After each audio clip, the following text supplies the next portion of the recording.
Good evening, I'm Pat Doris in for Brittany. We begin tonight with the changing seasons and some worries of business owners, especially restaurants, as we head into the fall. Some have adapted well, others still working on it. Christelle Coomway reports. To say the last 18 months were hard on the restaurant business would be an understatement. Well, I mean, it was brutal. But Garrett Benedict now sees the silver lining. COVID really forced us to kind of reevaluate and adjust and adapt on the fly. He's the chef and owner at G-Love on Northwest 21st. They use the outdoor space connected to the restaurant for a patio, complete with heaters. We have basically put as many tables as we can, spaced 6 feet apart, out on our patio space. So we never would have had this level of capacity if it weren't for COVID. The outdoor patio seats as many as the indoor restaurant space, and now with the weather changing, it serves double duty, a COVID-safe dining experience and shelter from Mother Nature. It was pouring rain last night, and we served more customers than we ever have. COVID has made it so that this al fresco dining that we've seen over the last year and a half is absolutely going to continue. Whether rain or shine, G-Love offers dining both in and outdoors. But here at Sebastiano's, winter weather could present a challenge for business. Our space is really small, so our initial business model involved people like walking in and walking out of the deli. Daniel Gold, co-owner of the Sicilian Deli in Southeast, said they switched to a takeout-only model to keep people safe during the pandemic. It's a little challenging for sure in the rain. We don't have seating.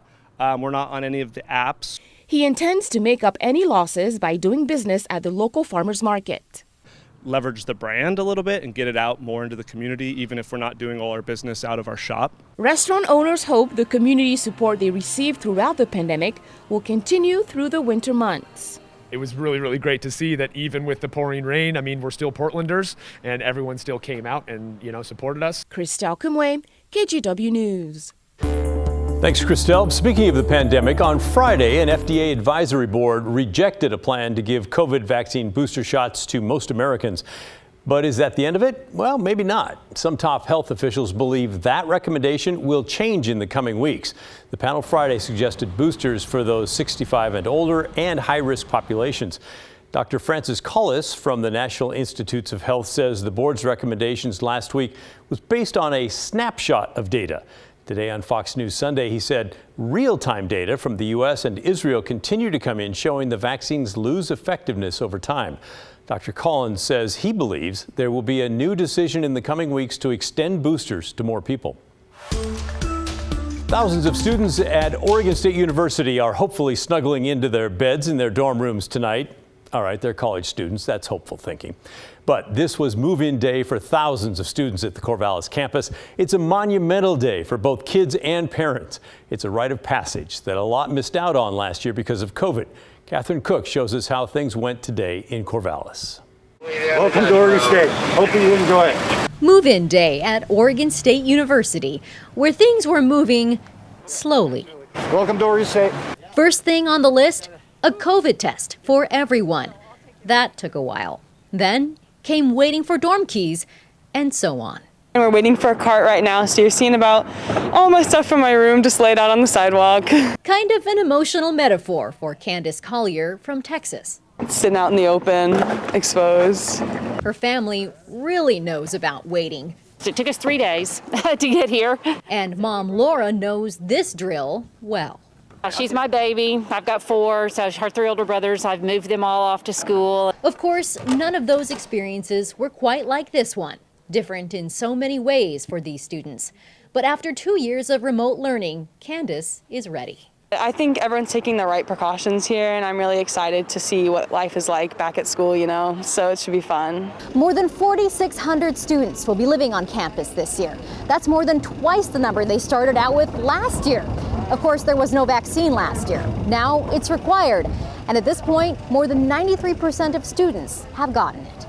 As the day went on, the COVID testing created quite a backup. Many families waited for more than 3 hours to get through lines. Some even ran out of gas.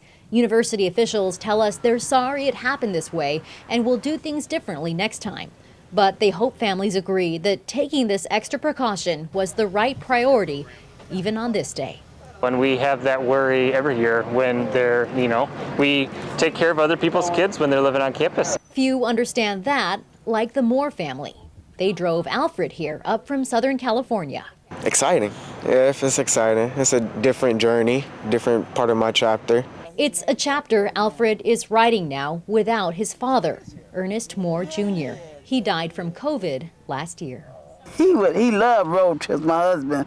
He would have been the first one here. He would have had the beaver stuff on, all of that. He would have had Oregon State, yay for Alfred. When classes start Wednesday, Alfred will be thinking of his father's legacy.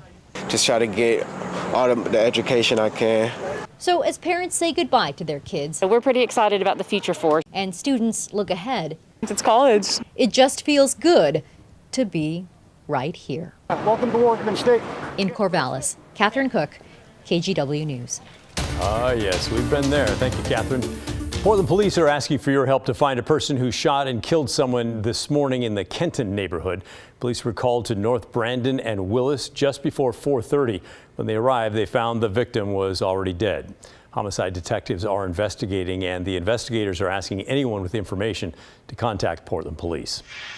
And a sad update to a story you may have heard yesterday. 85-year-old Donald Sheldon was found dead after going missing from his Hillsborough home. He had dementia. His car was found last night along Highway 26 near the Coast Range, and his body was later found down a steep ravine. At this time, police do not believe foul play was involved. Now for a quick look ahead to Monday, when Oregon's legislature will gather for a special session to take up redistricting. Now, I know that might make your eyes glaze over, but stay with me. This really is important. It only happens every 10 years, and it will decide who represents you both on the state and federal level. So yes, it should matter to you. Focus now. Here we go. On the federal level, Oregon is getting another representative in Congress because our population grew. It's the first time in 40 years that's happened. That new representative needs a district and people to represent. The task of drawing that new district allows map makers to change all the other district boundaries as well. And that should matter to you. Because if, for example, you love trees and right now you're grouped with a bunch of other voters who also love trees and your representative loves trees, you have a voice in Congress. But what if under the new map and new district boundaries, you're suddenly lumped in with a bunch of different voters and they love flowers more than trees? In fact, they don't like trees at all, and they elect someone who loves flowers more than trees. Now your voice is ignored. See how that works? Under federal rules, each district in the state has to have the same population size, give or take one person. How's that for exacting? It's important not just to you, but also to the political parties. And to them, even more importantly, it's not about how many people, it's about how those people vote. Each side wants to protect what they have and maybe erode the other side a bit. In Oregon, that means Democrats want many of the new districts connected to the highly Democratic voting Portland area.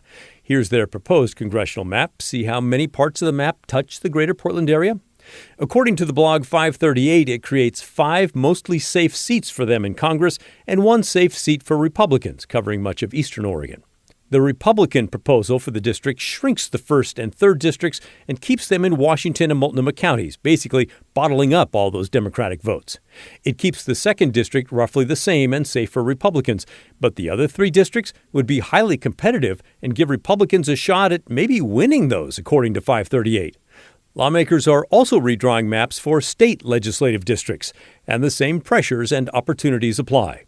If they cannot agree on a new map, the Secretary of State, Shemaiah Fagan, a Democrat, will take over the legislative map process, and a panel of judges will take over the congressional maps.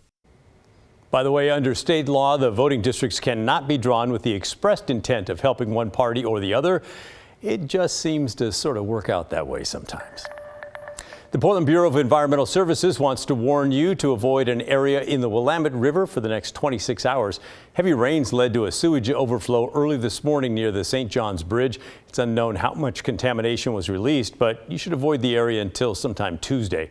Officials say this is the first event like this since January. A historic building that celebrates Portland's Black history is charred tonight. It's still standing, but a fire that spread from people outside caused a lot of damage. Galen Etland looks at the impact this has on an irreplaceable space and the people who love it. High-powered air machines are drying out this event space at the Billy Webb Elks Lodge in northeast Portland. Louis McElmore has been with the lodge for a decade and hates to see this damage. It just went up in blazes.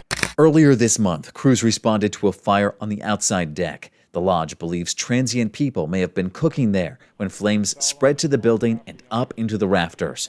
With holes now burned through the roof, the fire and water damage spans from ceiling to basement. It's really heartbreaking. Caitlin Van Genderen works with Restore Oregon, which fought for years to help preserve this building. They've gotten it listed on the National Register of Historic Places. The lodge dates back to 1923 on the corner of North Tillamook and Williams. It was a YWCA for black women, then eventually a community hub for black families during the civil rights movement. Losing it means we never get that connection back.